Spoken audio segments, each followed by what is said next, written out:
इसको हम तीन रेखा के रूप में जानते हैं। विषुवतीय रेखा, भूमध्य रेखा और तीसरी कौन रेखा? अब इसी अक्षांश को हम लोग समझेंगे।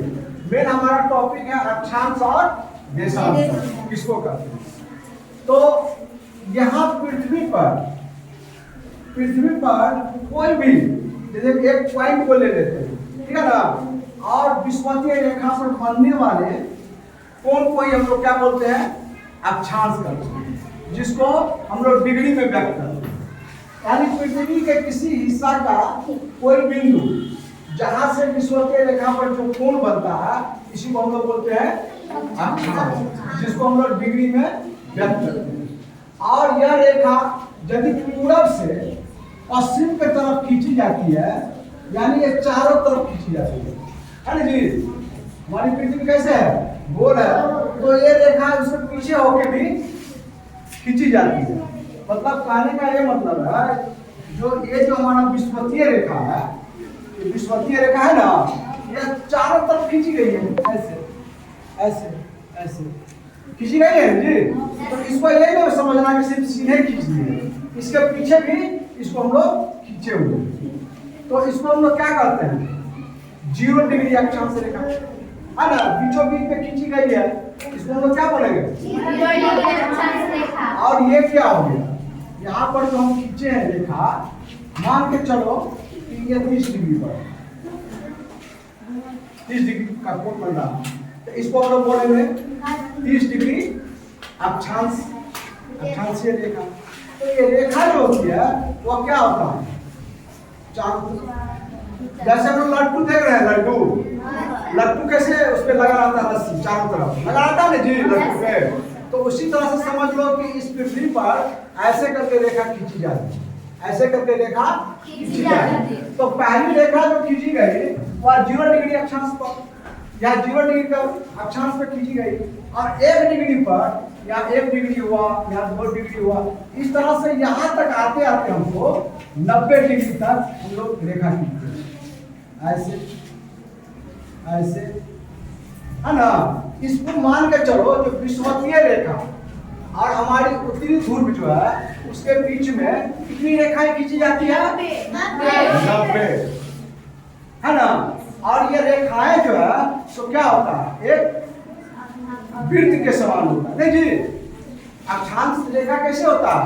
एक वृत्त चारों तरफ चिपक हो जाता है, वृत्त के समान होता है। और 0 डिग्री से लेकर के 90 डिग्री तक जो भी हम रेखा खींचते हैं, उसको हम लोग क्या बोल सकते हैं? उत्तरी अक्षांश रेखा। और यह रेखा किस रूप में होता है? एक वृत्त के रूप में होता है ना। इसको हम बोल सकते हैं कि 0 डिग्री क्या अक्षांश वृत्तीय रेखा कह सकते हैं। और ये रेखा जो है सो सबसे बड़ी होती है। तुम लोग देखो पृथ्वी का यह बीच वाला भाग जो है उभरा हुआ, और हम लोग जैसे जैसे ध्रुव के ओर बढ़ रहे हैं, ये उत्तरी ध्रुव हुआ, तो क्या हुआ? हमारी रेखाएं क्या हो रही है? छोटी हो रही है ना। और 90 डिग्री तक पहुंचने पर एक बिंदु के रूप में आ जाता है ना। तो यहाँ उत्तर की तरफ 90 खींच सकते हैं रेखा, तो दक्षिण की तरफ भी हम खींच रहे हैं, तो दक्षिण की तरफ भी कितना खींचा जाता है? 90 रेखा खींचा जाता है ना। तो 90 मिलकर कितना हो गया? 180। तो अक्षांश रेखा कितनी खींची जाती है पृथ्वी पर? अक्षांश रेखा कुल 180 जी। और एक हो गया हमारा कौन चीज? ये 0 डिग्री अक्षांश रेखा। तो यदि इसको हम लोग मिला दें कितना हो जाएगा? कितना हो जाएगा? 181 हो जाएगा, है ना। 90 इधर से हुआ विषुवतीय रेखा से ऊपर, और 90 कितना हो गया? विषुवतीय रेखा से नीचे। तो अक्षांश रेखा कितनी नीचे जाती है? और हम ऐसे समान रूप से समझेंगे तो 180। यदि हम 0 डिग्री अक्षांश रेखा को भी समझ लें तो कितना हो जाएगा? 180। अक्षांश रेखा को समझ लिया। और इसमें क्या है, सबसे पूछता सबसे बड़ी अक्षांश रेखा कौन है? कौन हो गया? यहाँ पर सबसे लंबाई दिखाई दे रहा है, तो 0 डिग्री अक्षांश रेखा। ये भी क्वेश्चन पूछेगा कि अक्षांश रेखा ध्रुव के तरफ जाने पर, उत्तरी और दक्षिणी ध्रुव पर जाने पर उसके रेखा पर क्या प्रभाव पड़ता है? तो हम लोग बोल सकते हैं कि अक्षांश रेखा के उत्तर या दक्षिण जाने पर रेखाएं क्या होती है? छोटी होती जाती है, जो ध्रुव पर आने के बाद एक बिंदु के रूप में दिखाई देता है। ऐसा समझ गए हम लोग? तो सबसे बड़ी रेखा कौन हो गया? 0 डिग्री अक्षांश रेखा।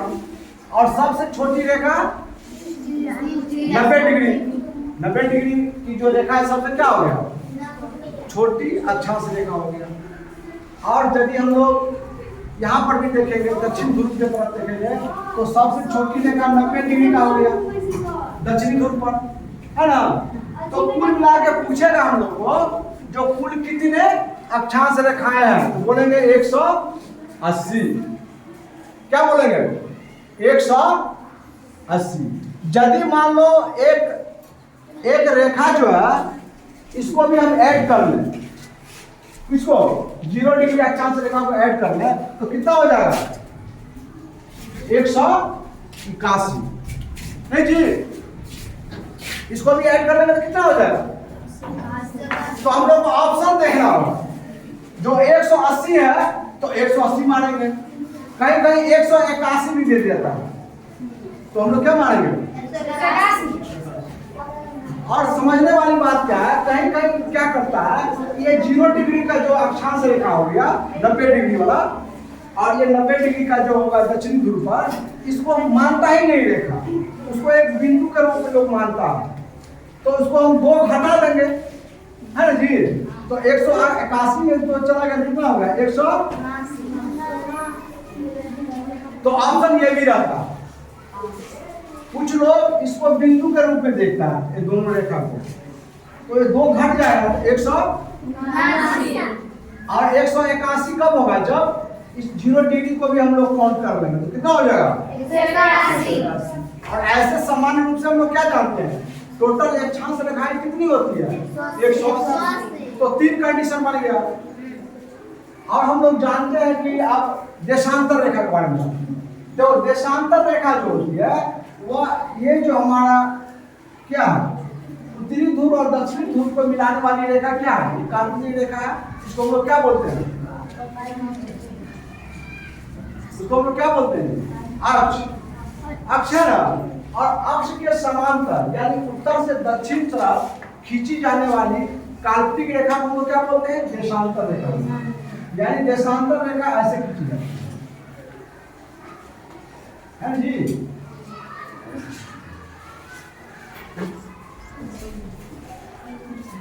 है ना?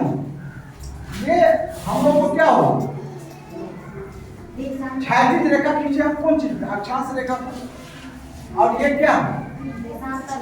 देशांतर रेखा है, जो उत्तर से दक्षिण तरफ खींची जाती है ना? तो ये रेखाएं जो है यहाँ पर हम लोग जो देखते हैं, ये होता है आपको यहाँ पर इस साइड में हम लोग देख रहे हैं ना, जैसे क्लोज पर देखेंगे तो 360 रेखाएं खींची जाती है।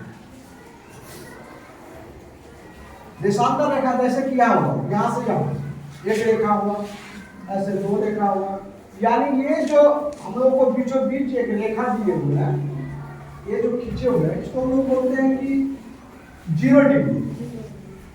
बीचों बीच इस बीच में जो हम लोग खींचे ऐसे क्षैतिज रेखा, इसको क्या बोलते हैं? विषुवतीय रेखा। और इस तरफ से उत्तर से दक्षिण तरफ जो हम लोग खींचते हैं, तो इसको हम लोग बोलते हैं 0 डिग्री देशांतर रेखा। इसको बोलते हैं 0 डिग्री देशांतर रेखा। और इसी को बोला जाता है ग्रीनिविच रेखा। ग्रीनिविच रेखा। और ग्रीनिविच इसलिए बोला जाता है कि यह लंदन से एक खींची गई रेखा, एक लंदन में एक स्थान है, उसका नाम है ग्रीनविच, तो उसी होगी ये रेखा गुजरती है। या तुम लोगों को दिखाते हैं लोग, ये देखो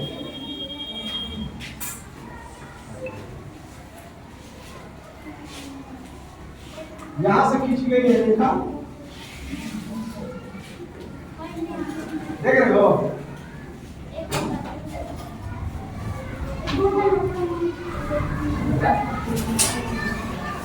यहां से खींची गई है, यहां से खींची गई है, तो इस दिशा से ऐसे लेकर खींची गई, इसको हम लोग क्या बोलते हैं? 0 डिग्री देशांतर रेखा, जिसको हम लोग बोलते हैं ग्रीनविच रेखा, जो कहां से गुजरती है? लंदन से, है ना? तो वो 0 डिग्री हो गई। अब 0 डिग्री कोई प्रधान मध्याह्न रेखा, तो क्या बोला जाता है? 0 डिग्री देशांतर रेखा को क्या बोला जाता है? प्रधान मध्याह्न रेखा। और इसी को बोला जाता है क्या? ग्रीनविच रेखा, जो ग्रीनविच शहर से गुजरती है यह रेखा, इसीलिए इसका नाम दे दिया क्या? ग्रीनविच रेखा। और 0 डिग्री इसको बोलते हैं प्रधान मध्याह्न रेखा। दो रेखा साथ निकालेंगे।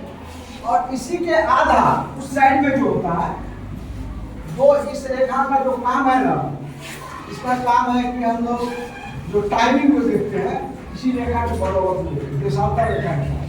और अक्षांश रेखा जो है, उससे हम लोग क्या नापते हैं? टेम्परेचर, तापमान। और कोई स्थान है मान लो 0 डिग्री पर, और 0 डिग्री पर जो भी या 10 डिग्री पर चलने में जो भी देश है, उसका हम जान सकते हैं कि टेम्परेचर कितना है। तो अक्षांश रेखा से हम लोग क्या जानते हैं? तापमान को। लेकिन देशांतर रेखा से क्या हम जान सकते हैं? समय को, है ना? हम बताते हैं कि कैसे होगा। तो ये मोटा मोटी कितना होता है? 360, माना 180 इस साइड और 180 उस साइड। और उसको दो भाग में हम लोग बांटते हैं, एक तो 0 डिग्री और एक हो गया 0 डिग्री का अपोजिट, उसको कहते हैं हम लोग अंतरराष्ट्रीय तिथि रेखा। नहीं जी, जो 180 डिग्री 0 डिग्री से 180 डिग्री के बीच में खींचा जाता है। तो अब इसको हम लोग जान रहे हैं। अब देखो, ये जो है हमारी पृथ्वी किस तरह का है? कितने डिग्री का कोण बनाती है? 360 डिग्री का। और 360 डिग्री का कोण बनाता है। और इसको पृथ्वी को घूमने में कितना टाइम लगता है?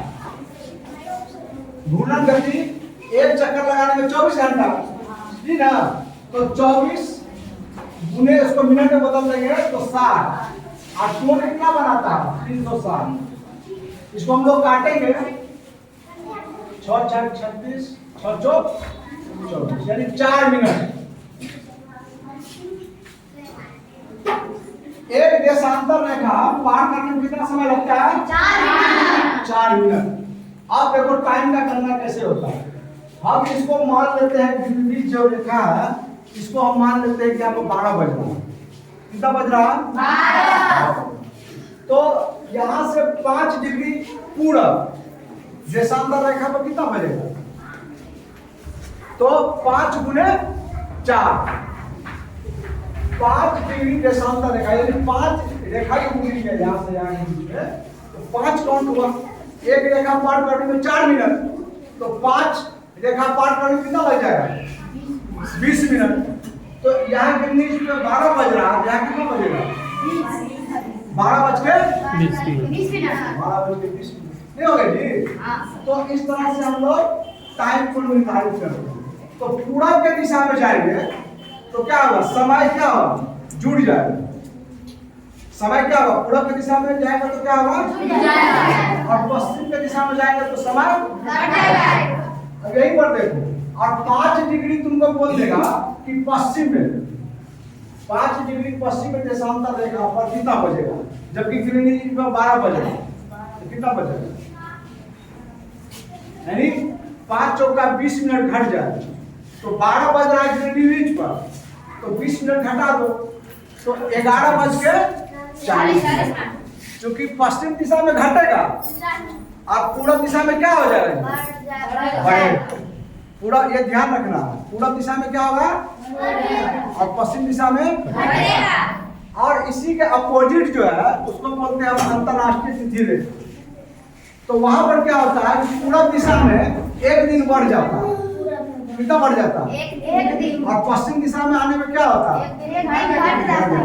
यदि वहां अंतरराष्ट्रीय तिथि रेखा पर यदि रविवार हो और यदि हम लोग जाएंगे पूरब के ओर तो कौन दिन हो जाएगा? सोमवार। और पश्चिम की तरफ आएंगे तो रविवार। यही चीज समझ लो। तो ये जो रेखाएं खींची जाती है जिसको हम लोग बोलते हैं देशांतर रेखा, इससे कौन चीज का पता चलता है? समय का। और अक्षांश रेखा से कौन चीज का पता चलता है? टेम्परेचर, तापमान का। और दोनों रेखा को हम लोग मिला दें तब किसी स्थान के बारे में पता चलेगा, स्थिति के बारे में। जैसे कि मान के चलो कि हमारा भारत यहाँ है, मान के चलो कैसे भारत हमारे यहाँ, कोई कहा कि आपका जो भारत है वो 25 डिग्री